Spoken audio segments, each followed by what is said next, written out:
A Christmas Carol by Charles Dickens, read by Andrew Sachs.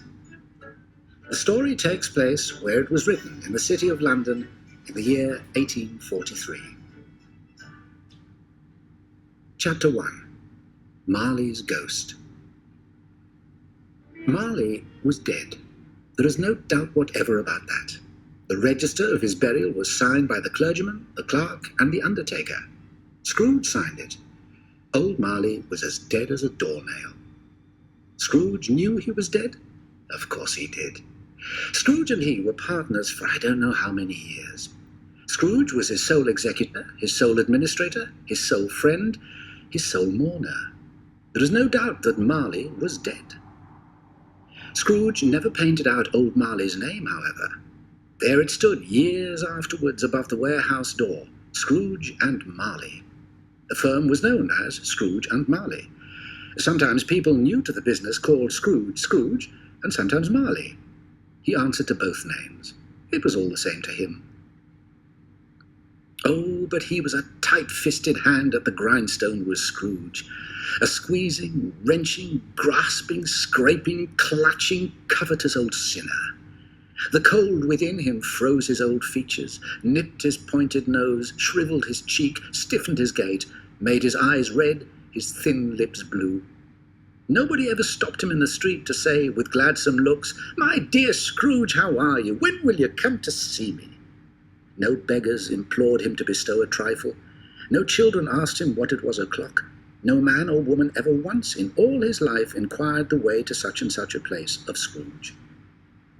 Even the blind men's dogs appeared to know him, and when they saw him coming on, would tug their owners into doorways and up courts, and then would wag their tails as though they said, "No eye at all is better than an evil-eyed dark master." But what did Scrooge care? Once upon a time, of all the good days in the year, upon Christmas Eve, old Scrooge sat busy in his counting-house. It was cold, bleak, biting, foggy weather, and the city clocks had only just gone 3, but it was quite dark already. The door of Scrooge's counting-house was open that he might keep his eye upon his clerk, who in a dismal little cell beyond was copying letters. Scrooge had a very small fire, but the clerk's fire was so very much smaller that it looked like one coal. But he couldn't replenish it, for Scrooge kept the coal box in his own room, and so surely as the clerk came in with a shovel, the master predicted that it would be necessary for them to part. Wherefore the clerk put on his white comforter and tried to warm himself at the candle. "A Merry Christmas, Uncle! God save you!" cried a cheerful voice. It was the voice of Scrooge's nephew. "Ah," said Scrooge, "humbug! Christmas a humbug, Uncle? You don't mean that, I'm sure." "I do," said Scrooge. "Out upon Merry Christmas! What's Christmas time to you but a time for paying bills without money? A time for finding yourself a year older and not an hour richer? Let me leave it alone. Much good may it do you. Much good it has ever done you." "I'm sure I've always thought of Christmas time," returned the nephew, "as a good time, a kind, forgiving, charitable, pleasant time.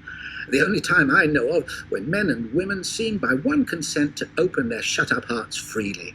And therefore, Uncle, though it has never put a scrap of gold or silver in my pocket, I believe that it has done me good and will do me good. And I say, God bless it. Come, dine with us tomorrow." "Good afternoon," said Scrooge. "I'm sorry with all my heart to find you so resolute. A Merry Christmas, Uncle." "Good afternoon," said Scrooge. "And a Happy New Year." "Good afternoon," said Scrooge. His nephew left the room without an angry word. The clerk, in letting Scrooge's nephew out, had let 2 other people in. They had books and papers in their hands and bowed to him. "At this festive season of the year, Mr. Scrooge," said one of the gentlemen, taking up a pen, "it is more than usually desirable that we should make some slight provision for the poor and destitute who suffer greatly at the present time. Many thousands are in want of common necessaries. Hundreds of thousands are in want of common comfort, sir." "Are there no prisons?" asked Scrooge.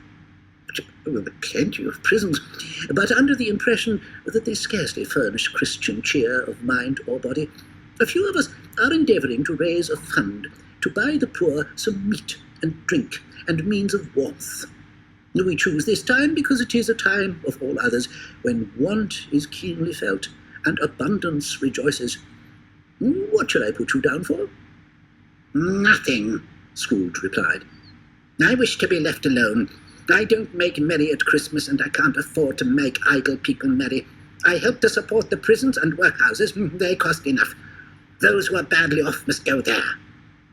Many can't go there, and many would rather die.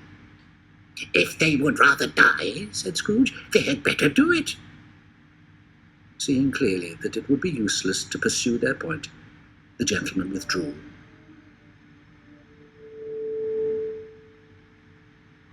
Foggier yet, and colder. Piercing, searching, biting cold. The owner of one scant young nose, gnawed by the hungry cold as bones are gnawed by dogs, stooped down at Scrooge's keyhole to regale him with a Christmas carol. But at the first sound of "God bless you, merry gentlemen, may nothing you dismay," Scrooge seized the ruler with such energy of action that the singer fled in terror, leaving the keyhole to the fog and frost. At length the hour of shutting up the counting-house arrived. With an ill will, Scrooge dismounted from his stool and admitted the fact to the expectant clerk, who instantly snuffed his candle out and put on his hat. "You'll want all day tomorrow, I suppose," said Scrooge. "If quite convenient, sir." "It's not convenient," said Scrooge, "and it's not fair. If I was to stop half a crown for it, you'd think yourself ill-used, I'll be bound." The clerk smiled faintly and observed that it was only once a year. "Poor excuse. But I suppose you must have the whole day. Be here all the earlier next morning." The clerk promised he would, and Scrooge walked out with a growl.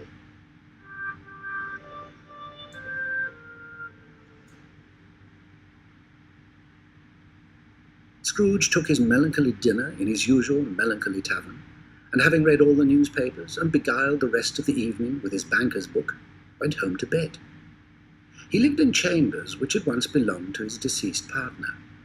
They were a gloomy suite of rooms in a building that was old enough now and dreary enough, for nobody lived in it but Scrooge, the other rooms being all let out as offices.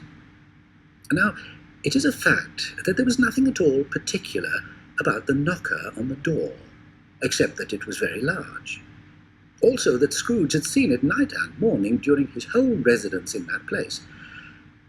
And yet Scrooge, having his key in the lock of the door, saw in the knocker, without its undergoing any process of change, not a knocker, but Marley's face. Marley's face. It was not angry or ferocious, but it looked at Scrooge as Marley used to look, with ghostly spectacles turned up upon its ghostly forehead. As Scrooge looked fixedly at this phenomenon, it was a knocker again. He said, "Cur," and closed the door with a bang. The sound resounded through the house like thunder. Every room above and every cask in the wine merchant's cellars below appeared to have a separate peal of echoes of its own. Scrooge was not a man to be frightened by echoes. He fastened the door and walked across the hall and up the stairs. Slowly, too, trimming his candle as he went. You might have got a hearse up that staircase. There was plenty of width for that, and room to spare, which is perhaps the reason why Scrooge thought he saw a hearse going on before him in the gloom. Half a dozen gas lamps out of the street wouldn't have lighted the entry too well, so you may suppose that it was pretty dark with Scrooge's dip. Up Scrooge went, not caring a button for its being very dark. Darkness is cheap, and Scrooge liked it. But before he shut his heavy door, he walked through his rooms to see that all was right. Sitting room, bedroom, lumber room, all as they should be. Nobody under the table, nobody under the sofa, and a small fire in the grate. Nobody under the bed, nobody in the closet, nobody in his dressing gown, which was hanging up in a suspicious attitude against the wall. Quite satisfied, he closed his door and locked himself in. Double-locked himself in, which was not his custom. Thus, secured against surprise, he put on his dressing gown and slippers and his nightcap and sat down before the very low fire. As he threw his head back in the chair, his glance happened to rest upon a bell, a disused bell that hung in the room. It was with great astonishment, and with a strange, inexplicable dread, that as he looked, he saw this bell begin to swing. It swung so softly in the outset that it scarcely made a sound, but soon it rang out loudly, and so did every bell in the house. This might have lasted half a minute, or a minute, but it seemed an hour. The bells ceased as they had begun, together. They were succeeded by a clanking noise deep down below, as if some person were dragging a heavy chain over the casks in the wine merchant's cellar. Scrooge then remembered to have heard that ghosts in haunted houses were described as dragging chains. Then he heard the noise much louder on the floors below, then coming up the stairs, then coming straight towards his door. It came on through the heavy door, and a spectre passed into the room before his eyes. And upon its coming in, the dying flame leaped up as though it cried, "I know him, Marley's ghost." The same face, the very same. Marley in his pigtail, usual waistcoat, tights and boots. The chain he drew was clasped about his middle. It was long and wound about him like a tail, and it was made of cash boxes, keys, padlocks, ledgers, deeds, and heavy purses wrought in steel. Though he looked the phantom through and through, and saw it standing before him, though he felt the chilling influence of its death-cold eyes, he was still incredulous and fought against his senses. "How now?" said Scrooge, cold as ever. "What do you want with me?" "Much." Marley's voice, no doubt about it. "Who are you?" "Ask me who I was." "Who were you then?" said Scrooge. "In life, I was your partner, Jacob Marley." Can you sit down?" "I can." "Do it then." Scrooge asked the question because he didn't know whether a ghost might find himself in a condition to take a chair. But the ghost sat down on the opposite side of the fireplace as if he were quite used to it. "You don't believe in me," observed the ghost. "I don't," said Scrooge.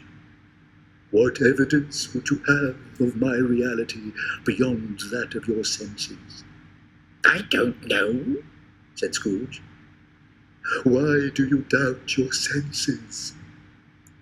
"Because," said Scrooge, "a little thing affects them. A slight disorder of the stomach makes them cheat. You may be a crumb of cheese, a fragment of an underdone potato. There's more of gravy than of grave about you, whatever you are." Scrooge was not much in the habit of cracking jokes, nor did he feel in his heart by any means waggish then. The truth is that he tried to be smart as a means of keeping down his horror. How much greater was his horror when the phantom, taking off the bandage round its head as if it were too warm to wear indoors, its lower jaw dropped down upon its breast. Scrooge fell upon his knees and clasped his hands before his face. "Mercy," he said, "dreadful apparition, why do you trouble me?" "It is required of every man," the ghost returned, "that the spirit within him should walk abroad among his fellow men and travel far and wide. And if that spirit goes not forth in life, it is condemned to do so after death. It is doomed to wander through the world and witness what it cannot share, but might have shared on earth and turned to happiness." "You are fettered," said Scrooge, trembling. "You tell me why." "I wear the chain I forged in life," replied the ghost. "I made it link by link and yard by yard. Is its pattern strange to you?" "But you were always a good man of business, Jacob," faltered Scrooge, who began to apply this to himself. "Business," cried the ghost. "Mankind was my business. The common welfare was my business. Charity, mercy, forbearance, and benevolence were all my business. The dealings of my trade were but a drop of water in the comprehensive ocean of my business. At this time of the rolling year, I suffer most. Why did I walk through crowds of fellow beings with my eyes turned down, and never raise them to that blessed star which led the wise men to a poor abode? Were there no poor homes to which its light would have conducted me?" Scrooge was very much dismayed to hear the spectre going on at this rate, and began to quake exceedingly. "Hear me!" cried the ghost. "My time is nearly gone. I am here tonight to warn you that you have yet a chance and hope of escaping my fate, a chance and hope of my procuring Ebenezer. You will be haunted by 3 spirits. Expect the first tomorrow night when the bell tolls 1. Expect the second on the next night at the same hour. The third upon the next night when the last stroke of 12 has ceased to vibrate. Look to see me no more, and look that for your own sake you remember what has passed between us." When it had said these words, the apparition walked backward from him, and at every step it took, the window raised itself a little, so that when the spectre reached it, it was wide open. Scrooge followed to the window, desperate in his curiosity. He looked out. The air was filled with phantoms, wandering hither and thither in restless haste, and moaning as they went. Every one of them wore chains like Marley's ghost. Whether these creatures faded into mist, or mist enshrouded them, he could not tell. But they and their spirit voices faded together, and the night became as it had been when he walked home. Scrooge closed the window, went straight to bed, and fell asleep.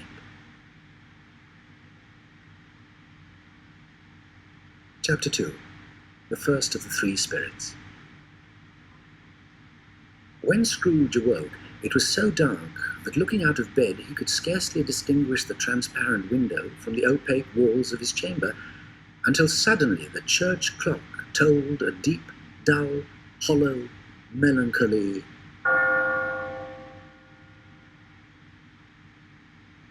Light flashed up in the room upon the instant, and the curtains of his bed were drawn aside.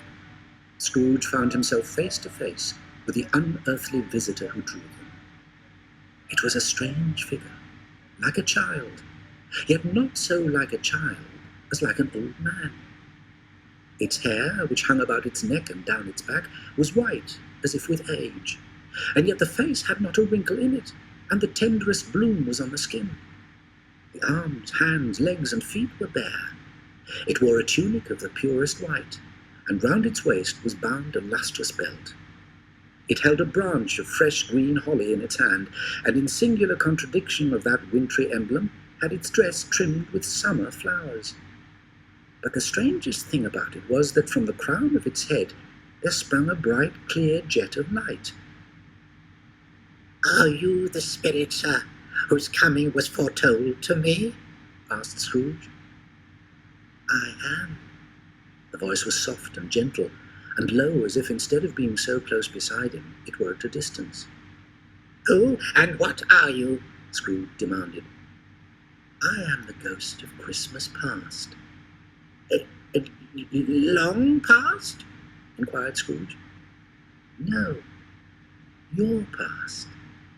The things that you will see with me are shadows of the things that have been. They will have no consciousness of us. Rise and walk with me." It would have been in vain for Scrooge to plead that the weather and the hour were not adapted to pedestrian purposes, that bed was warm and the thermometer a long way below freezing, that he was clad but lightly, and that he had a cold upon him at that time. The grasp, though gentle as a woman's hand, was not to be resisted.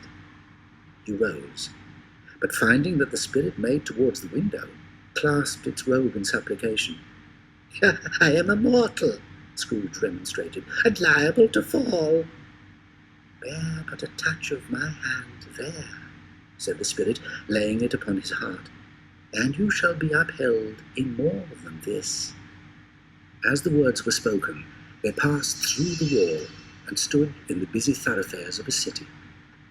The ghost stopped at a certain warehouse door and asked Scrooge if he knew it. "Know it? Was I apprenticed here?" asked Scrooge. They went in. At the sight of an old gentleman sitting behind a high desk, Scrooge cried, "Why, it's old Fezziwig." Old Fezziwig laid down his pen and called out in a comfortable, oily, rich, fat, jovial voice, "Yo-ho there, Ebenezer! No more work tonight. Christmas Eve. Clear away and let's have lots of room here." It was done in a minute. In came a fiddler with a music book. In came Mrs. Fezziwig, one vast, substantial smile. In came the three Miss Fezziwigs, beaming and lovable. In came all the young men and women employed in the business. Away they all went, 20 couple at once, down the middle and up again. There were more dancers, and there were forfeits, and there was cake, and there was a great piece of cold roast. But the great effect of the evening came when the fiddler struck up Sir Roger de Coverley. Then old Fezziwig stood out to dance with Mrs. Fezziwig. A positive light appeared to issue from Fezziwig's calves. They shone in every part of the dance. When the clock struck 11, this domestic ball broke up. Mr. and Mrs. Fezziwig took their stations, and shaking hands with every person as he or she went out, wished him or her a Merry Christmas. "A small matter," said the ghost, "to make these silly folks so full of gratitude. He has spent but a few pounds of your mortal money." "It isn't that," said Scrooge, speaking unconsciously like his former, not his latter self. "He has the power to render us happy or unhappy, to make our service light or burdensome, a pleasure or a toil. The happiness he gives is quite as great as if it cost a fortune." "My time grows short," observed the spirit. "Quick." This was not addressed to Scrooge, or to anyone whom he could see, but it produced an immediate effect. For again he saw himself. He was older now, a man in the prime of life. His face had not the harsh and rigid lines of later years, but it had begun to wear the signs of care and avarice. He was not alone, but sat by the side of a fair young girl in a black dress, in whose eyes there were tears. "It matters little," she said softly to Scrooge's former self. "To you, very little. Another idol has displaced me, and if it can comfort you in time to come, as I would have tried to do, I have no just cause to grieve." "What idol has displaced you?"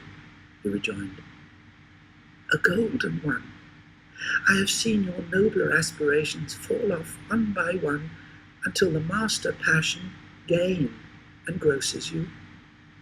"What then?" he retorted. "Even if I have grown so much wiser, what then? I am not changed towards you. Have I ever sought release from our engagement?" "In words, no, never." "In what then?" "In a changed nature, in an altered spirit, in another atmosphere of life, another hope as its great end. If you were free today, tomorrow, yesterday, can even I believe that you would choose a dowerless girl? Do I not know that your repentance and regret would surely follow? I do, and I release you, with a full heart, for the love of him you once were. May you be happy in the life you have chosen." She left him, and they parted. "Spirit," said Scrooge, "show me no more. Conduct me home. Why do you delight to torture me?" "One shadow more," exclaimed the ghost. "No more," cried Scrooge. "No more. I don't wish to see it. Show me no more." But the relentless ghost pinioned him in both his arms and forced him to observe what happened next. They were in another scene and place, a room not very large or handsome, but full of comfort. Near to the winter fire sat a beautiful young girl, so like the last that Scrooge believed it was the same, until he saw her, now a comely matron, sitting opposite her daughter. The noise in this room was perfectly tumultuous, for there were more children there than Scrooge in his agitated state of mind could count, and every child was conducting itself like 40. The consequences were uproarious beyond belief, but no one seemed to care. On the contrary, the mother and daughter laughed heartily and enjoyed it very much, and the latter, soon beginning to mingle in the sports, got pillaged by the young brigands most ruthlessly. But now a knocking at the door was heard, and a rush immediately ensued towards it, just in time to greet the father, who came home attended by a man laden with Christmas toys and presents. Then the shouting and the struggling and the onslaught that was made on the defenceless porter, the scaling him with chairs for ladders to dive into his pockets, despoil him of brown paper parcels, hold on tight by his cravat, hug him round the neck, pommel his back, and kick his legs in irrepressible affection. The shouts of wonder and delight with which the development of every package was received. The terrible announcement that the baby had been taken in the act of putting a doll's frying pan into his mouth, and was more than suspected of having swallowed a fictitious turkey glued on a wooden platter. The immense relief of finding this a false alarm. The joy and gratitude and ecstasy. They are all indescribable alike. It is enough that by degrees the children and their emotions got out of the parlour, and by one stair at a time up to the top of the house, where they went to bed, and so subsided. And now Scrooge looked on more attentively than ever, when the master of the house, having his daughter leaning fondly on him, sat down with her and her mother at his own fireside. And when he thought that such another creature, quite as graceful and as full of promise, might have called him father, and been a springtime in the haggard winter of his life, his sight grew very dim indeed.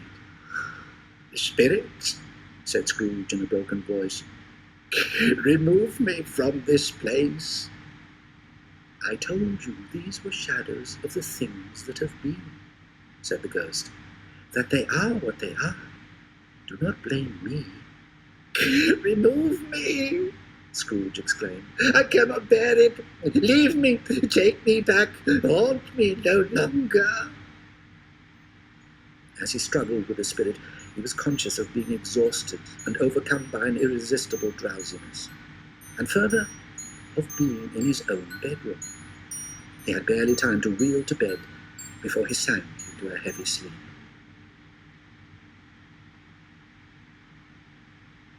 Chapter 3. The second of the three spirits. Scrooge awoke in his own bedroom. There was no doubt about that. But it, and his own adjoining sitting room, into which he shuffled in his slippers, attracted by a great light there, had undergone a surprising transformation. The walls and ceiling were so hung with living green that it looked a perfect grove. The crisp leaves of holly, mistletoe, and ivy reflected back the light, as if so many little mirrors had been scattered there, and such a mighty blaze went roaring up the chimney as that dull hearth had never known in Scrooge's time, or Marley's, or for many and many a winter season gone. Heaped upon the floor, to form a kind of throne, were turkeys, geese, game, brawn, great joints of meat, long wreaths of sausages, mince pies, plum puddings, barrels of oysters, red-hot chestnuts, cherry-cheeked apples, juicy oranges, luscious pears, immense twelfth cakes, and seething bowls of punch.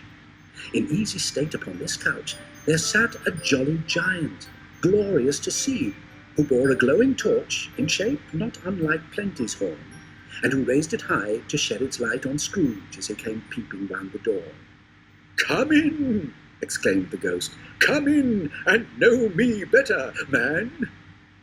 Scrooge entered timidly and hung his head before the spirit. He was not the dogged Scrooge he had been, and though its eyes were clear and kind, he did not like to meet them. "I am the ghost of Christmas present," said the spirit. "Look upon me. You have never seen the like of me before." "Never, spirit," said Scrooge submissively. "Conduct me where you will. I went forth last night on compulsion, and I learned a lesson which is working now. Tonight, if you have aught to teach me, let me profit by it." "Touch my robe." Scrooge did as he was told and held it fast. Holly, mistletoe, red berries, ivy, turkeys, geese, game, poultry, brawn, meat, pigs, sausages, oysters, pies, puddings, fruit, and punch all vanished instantly. So did the room, the fire, the ruddy glow, the hour of night. And they stood in the city streets on Christmas morning, where, for the weather was severe, the people made a rough but brisk and not unpleasant kind of music in scraping the snow from the pavement in front of their dwellings. There was nothing very cheerful in the climate or the town, and yet was there an air of cheerfulness abroad. The poulterers' shops were still half open, and the fruiterers were radiant in their glory. There were great, round, pot-bellied baskets of chestnuts, shaped like the waistcoats of jolly old gentlemen. There were pears and apples clustered high in blooming pyramids. There were bunches of grapes, made to dangle from conspicuous hooks, that people's mouths might water as they passed. There were piles of filberts, mossy and brown, recalling in their fragrance ancient walks among the woods, and pleasant shufflings ankle-deep through withered leaves. The grocers, oh, the grocers! Nearly closed, with perhaps 2 shutters down, or 1, but through those gaps such glimpses! The scales descending on the counter made a merry sound. The blended scents of tea and coffee were so grateful to the nose. The raisins were so plentiful and rare, the almonds so extremely white, the sticks of cinnamon so long and straight, the other spices so delicious, the candied fruit so caked and spotted with molten sugar as to make the coldest lookers-on feel faint. The figs were moist and pulpy. Everything was good to eat and in its Christmas dress. The customers were all so hurried and so eager in the hopeful promise of the day that they tumbled up against each other at the door, clashing their wicker baskets wildly, and left their purchases upon the counter, and came running back to fetch them, and committed hundreds of the like mistakes in the best humour possible. But soon the steeples called good people all to church and chapel, and away they came, flocking through the streets in their best clothes and with their gayest faces. Scrooge and the ghost passed on, invisible, straight to Scrooge's clerk's, and on the threshold of the door the spirit smiled and stopped to bless Bob Cratchit's dwelling with a sprinkling of his torch. Then up rose Mrs. Cratchit, Cratchit's wife, dressed out but poorly in a twice-turned gown, but brave in ribbons, which are cheap and make a goodly show for 6pence, and she laid the cloth, assisted by Belinda Cratchit, second of her daughters, also brave in ribbons, while Master Peter Cratchit plunged a fork into the saucepan of potatoes. And now 2 smaller Cratchits, boy and girl, came tearing in, screaming that outside the baker's they had smelt the goose and known it for their own, and basking in luxurious thoughts of sage and onion, these young Cratchits danced about the table. "What has ever got your precious father, then?" said Mrs. Cratchit, "and your brother Tiny Tim? And Martha warned us late last Christmas Day by half an hour." "Here's Martha, mother," said a girl, appearing as she spoke. "Why, bless your heart alive, my dear, how late you are!" said Mrs. Cratchit, kissing her a dozen times and taking off her shawl and bonnet for her. "We'd a deal of work to finish up last night," replied the girl, "and had to clear away this morning." "Well, never mind, so long as you're come," said Mrs. Cratchit. "There's father coming," cried the 2 young Cratchits, who were everywhere at once. "Hide, Martha, hide!" So Martha hid herself, and in came Bob, the father, with his threadbare clothes darned up and brushed to look seasonable, and Tiny Tim upon his shoulder. Alas for Tiny Tim! He bore a little crutch, and had his limbs supported by an iron frame. "Why, where's our Martha?" cried Bob Cratchit, looking round. "Not coming," said Mrs. Cratchit. "Not coming?" said Bob. "Not coming upon Christmas Day?" Martha didn't like to see him disappointed if it were only in joke, so she came out and ran into his arm, while the two young Cratchit hustled Tiny Tim and bore him off into the wash-house that he might hear the puddings singing in the copper. His active little crutch was heard upon the floor, and back came Tiny Tim, escorted by his brother and sister to his stool beside the fire. And while Bob compounded some hot mixture in a jug with gin and lemons, Master Peter and the two young Cratchits went to fetch the goose, with which they soon returned in high procession. Mrs. Cratchit made the gravy hissing hot. Master Peter mashed the potatoes with incredible vigour. Miss Belinda sweetened up the apple sauce. Martha dusted the hot plates. Bob took Tiny Tim beside him in a tiny corner of the table, and the two young Cratchits set chairs for everybody. At last the dishes were set on, and grace was said. It was succeeded by a breathless pause, as Mrs. Cratchit prepared to plunge the carving knife in the breast. But when she did, and when the long-expected gush of stuffing issued forth, one murmur of delight arose all around the board, and even Tiny Tim, excited by the two young Cratchits, beat on the table with the handle of his knife and feebly cried, "Hurrah!" There never was such a goose. Its tenderness and flavour, size and cheapness were the themes of universal admiration. Eked out by the apple sauce and mashed potatoes, it was a sufficient dinner for the whole family. But now Mrs. Cratchit left the room to take the pudding up and bring it in. A great deal of steam. The pudding was out of the copper. A smell like a washing day, and that was the cloth. A smell like an eating house, and a pastry cook's next door to each other, with a laundress's next door to that. That was the pudding. In half a minute, Mrs. Cratchit entered, flushed but smiling proudly, with the pudding, like a speckled cannonball, so hard and firm, blazing in half a quartern of ignited brandy, and bedight with Christmas holly stuck into the top. Oh, a wonderful pudding! Bob Cratchit said that he regarded it as the greatest success achieved by Mrs. Cratchit since their marriage. Everybody had something to say about it, but nobody said or thought it was at all a small pudding for a large family. At last, dinner was all done. The cloth was cleared and the fire made up. Then all the Cratchit family drew round the hearth, and Bob proposed, "A Merry Christmas to us all, my dears. God bless us," which all the family re-echoed. "God bless us, everyone," said Tiny Tim, the last of all. He sat very close to his father's side upon his little stool. Bob held his withered little hand in his, as if he loved the child and wished to keep him by his side, and dreaded that he might be taken from him. "Spirit," said Scrooge, "tell me if Tiny Tim will live."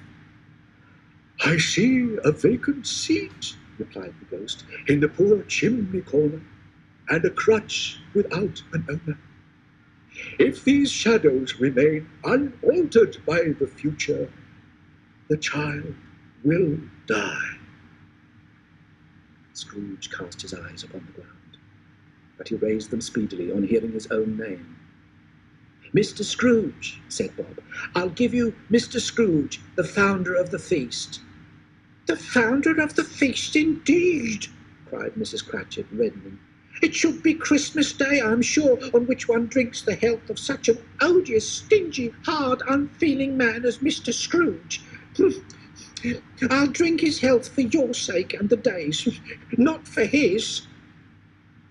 The mention of Scrooge's name cast a dark shadow on the party, which was not dispelled for full 5 minutes. After it had passed away, Bob Cratchit told them how he had a situation in his eye for Master Peter, which would bring in full 5 and 6pence weekly. Martha, who was a poor apprentice at a milliner's, then told them what kind of work she had to do, and how many hours she worked at a stretch. All this time the chestnuts and the jug went round and round, and by they had a song from Tiny Tim. There was nothing of high mark in this. They were not a handsome family. They were not well dressed. Their shoes were far from being waterproof. Their clothes were scanty, and Peter might have known, and very likely did, the inside of a pawnbroker's.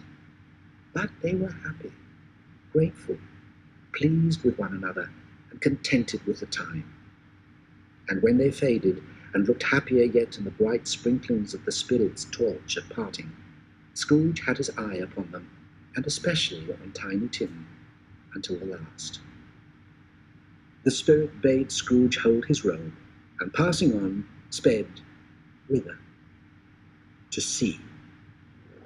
To Scrooge's horror, looking back, he saw the last of the land, a frightful range of rocks behind him, and his ears were deafened by the thundering of water as it rolled and roared and raged among the dreadful caverns it had worn, and fiercely tried to undermine the earth.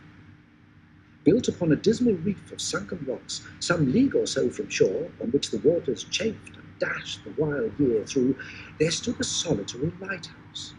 Great heaps of seaweed clung to its base, and storm birds, born of the wind, one might suppose, as seaweed of the water, rose and fell about it like the waves they skimmed. But even here, two men who watched the light had made a fire that through the loophole in the thick stone wall shed out a ray of brightness on the awful sea.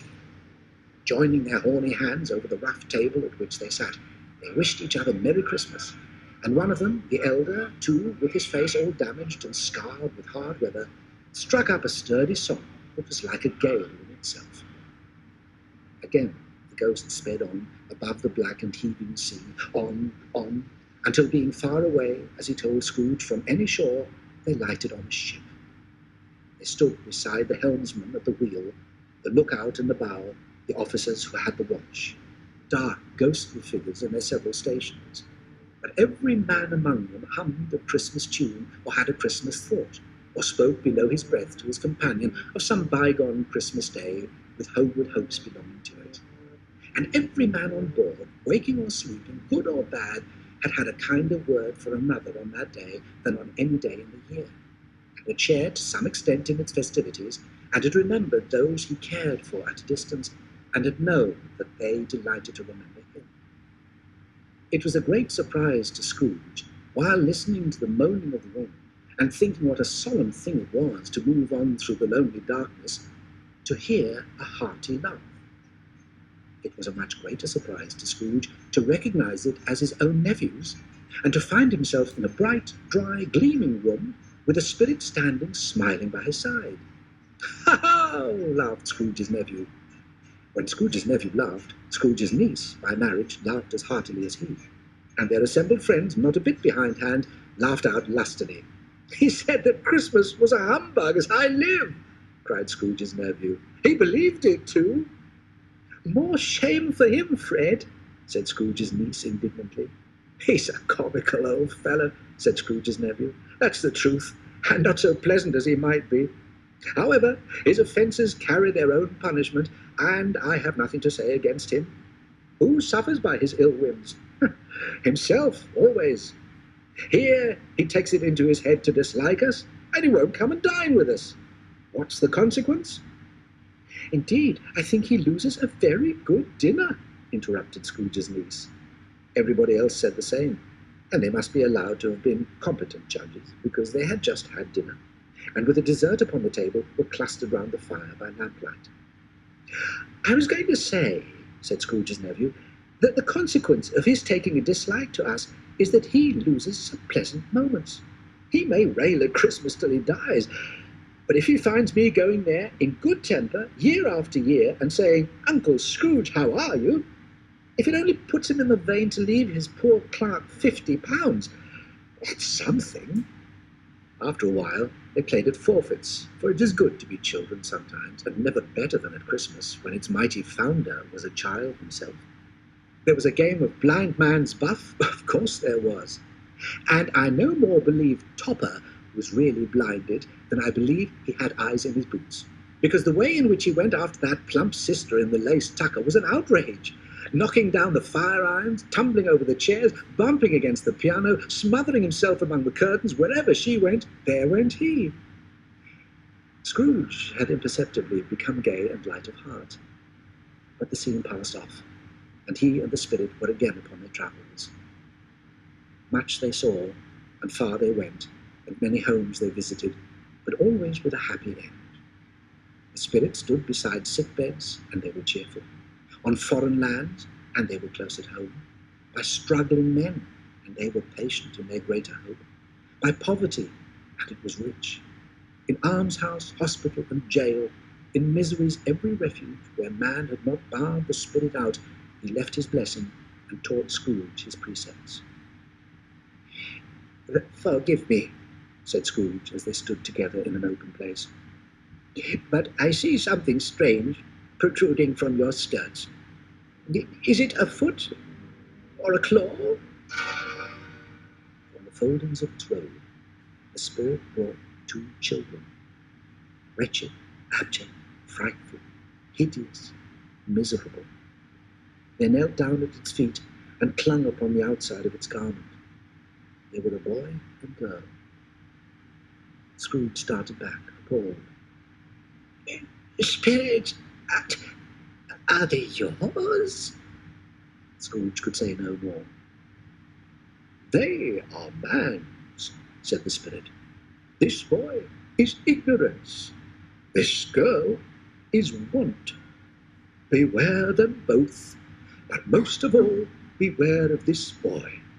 For on his brow I see that written which is doom, unless the writing be erased."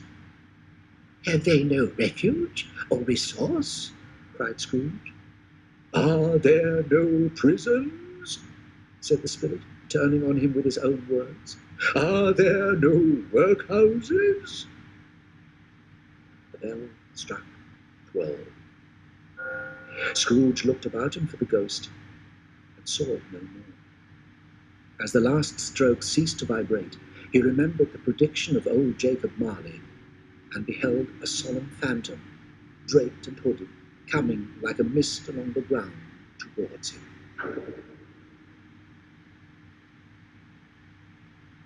Chapter 4. The last of the spirits. The phantom slowly, gravely, silently approached. When it came near him, Scrooge bent down upon his knee. For in the very air through which this spirit moved, it seemed to scatter gloom and mystery. It was shrouded in a deep black garment which concealed its head, its face, its form, and left nothing of it visible save one outstretched hand. But for this, it would have been difficult to detach its figure from the night and separate it from the darkness by which it was surrounded. He felt that it was tall and stately when it came beside him, and that its mysterious presence filled him with soul dread. He knew no more, for the spirit neither spoke nor moved. "I am in the presence of the ghost of Christmas yet to come," said Scrooge. "A ghost of the future? I fear you more than any spectre I have seen. But as I know your purpose is to do me good, and as I hope to live to be another man from what I was, I am prepared to bear you company and do it with a thankful heart. Will you not speak to me?" It gave him no reply. The hand was pointed straight before them. "Lead on," said Scrooge. "lead on. The night is waning fast, and it is precious time to me, I know. Lead on, spirit." They scarcely seemed to enter the city, for the city rather seemed to spring up about them. But there they were, in the heart of it, amongst the merchants. The spirit stopped beside one little knot of businessmen. Observing that the hand was pointed to them, Scrooge advanced to listen to their talk. "No," said a great fat man with a monstrous chin. "I don't know much about it either way. I only know he's dead." "When did he die?" inquired another. "Last night, I believe." "Why, what was the matter with him?" asked a third. "I thought he'd never die." "Oh, God knows," said the first with a yawn. "What's he done with his money?" asked a red-faced gentleman. "I haven't heard," said the man with the large chin, yawning again. "Left it to his company, perhaps. He hasn't left it to me. That's all I know. Bye-bye." Scrooge was at first inclined to be surprised that the spirit should attach importance to conversation apparently so trivial. But feeling assured that it must have some hidden purpose, he set himself to consider what it was likely to be. It could scarcely be supposed to have any bearing on the death of Jacob, his old partner, for that was past, and this ghost's province was the future. He looked about in that very place for his own image, but another man stood in his accustomed corner, and though the clock pointed to his usual time of day for being there, he saw no likeness of himself among the multitudes that poured in. It gave him little surprise, however, for he had been revolving in his mind the change of life, and he thought and hoped he saw his new-born resolutions carried out in this. They left the busy scene and went into an obscure part of the town, to a shop where iron, old rags, bottles, bones, and greasy offal were bought by a grey-haired rascal. Scrooge and the Phantom came into the presence of this man just as a woman with a heavy bundle slunk into the shop. But she had scarcely entered when another woman, similarly laden, came in too, and she was closely followed by a man in faded black. "Let the charwoman be the first," cried she who had entered first. "Let the laundress be the second, and let the undertaker's man be the third." "What have you got to sell?" asked Joe. "Half a minute's patience, Joe, and you shall see. Who's the worse for the loss of a few things like these? Not a dead man, I suppose.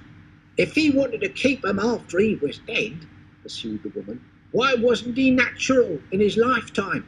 If he had been, he'd have had somebody to look after him when he was struck with death, instead of lying gasping out his last there alone by himself. Open that bundle, old Joe, and let me know the value of it. Speak out plain." Joe went down on his knees, and having unfastened a great many knots, dragged out a large and heavy roll of some dark stuff. "What do you call this?" said Joe. "Bed curtains." "Ah," returned the woman, "bed curtains. Don't drop that oil upon the blankets now." His blankets?" asked Joe. "Whose else's d'ye think?" replied the woman. "He isn't likely to take cold without them, I dare say. You may look through that shirt till your eyes ache, but you won't find a hole in it nor a threadbare place. It's the best he had, and a fine one too." Scrooge listened to this dialogue with horror. "Spirit," said Scrooge, "the case of this unhappy man might be my own. My life tends that way now. Merciful heaven, what is this?" The scene had changed, and now he almost touched a bare, uncurtained bed.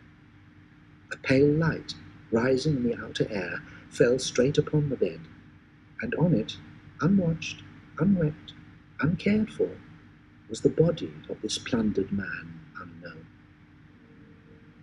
"Spirit, let me see some tenderness connected with the death, or this dark chamber spirit will be forever present to me," said Scrooge. The ghost conducted him to poor Bob Cratchit's house, and found the mother and the children seated round the fire. Quiet, very quiet. The noisy little Cratchits were as still as statues, and sat looking up at Peter, who had a book before him. "And he took a child, and set him in the midst of them." Where had Scrooge heard those words? He had not dreamed them. The boy must have read them out as he and the spirit crossed the threshold. Why did he not go on? The mother laid her sewing upon the table and put her hand up to her face. "The colour hurts my eyes," she said. "Colour? Ah, poor Tiny Tim." "They're better now again," said Cratchit's wife. "It makes them weak by candlelight. And I wouldn't show weak eyes to your father when he comes home for the world. It must be near his time." "Past it, rather," Peter answered, shutting up his book. "But I think he's walked a little slower than he used these last few evenings, Mother." "I have known him walk with...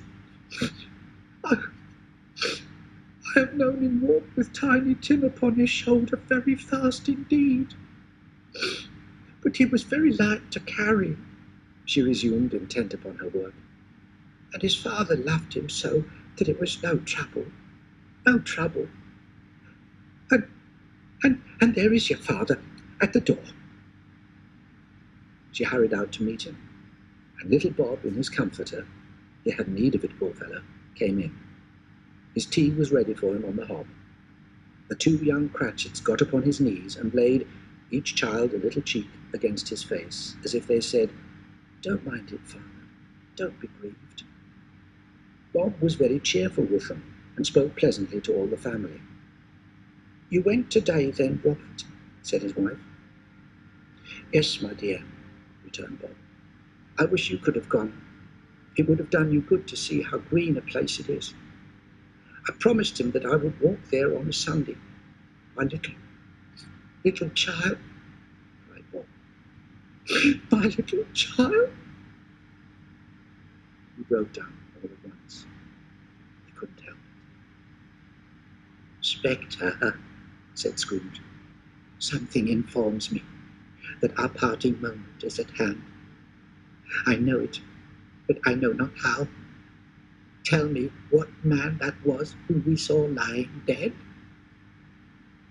The ghost of Christmas yet to come conveyed him to a dismal, wretched, ruinous churchyard. The spirit stood among the graves and pointed down to one. "Before I draw nearer to that stone to which you point," said Scrooge, "answer me one question. Are these the shadows of the things that will be, or are they shadows of things that may be only?" Still the ghost pointed down to the grave by which it stood. "Men's courses would foreshadow certain ends to which, if persevered in, they must lead," said Scrooge. "But if the courses be departed from, the ends will change. Say it is thus with what you show me." The spirit was as immovable as ever. Scrooge crept towards it, trembling as he went, and following the finger, read upon the stone of the neglected grave his own name, Ebenezer Scrooge.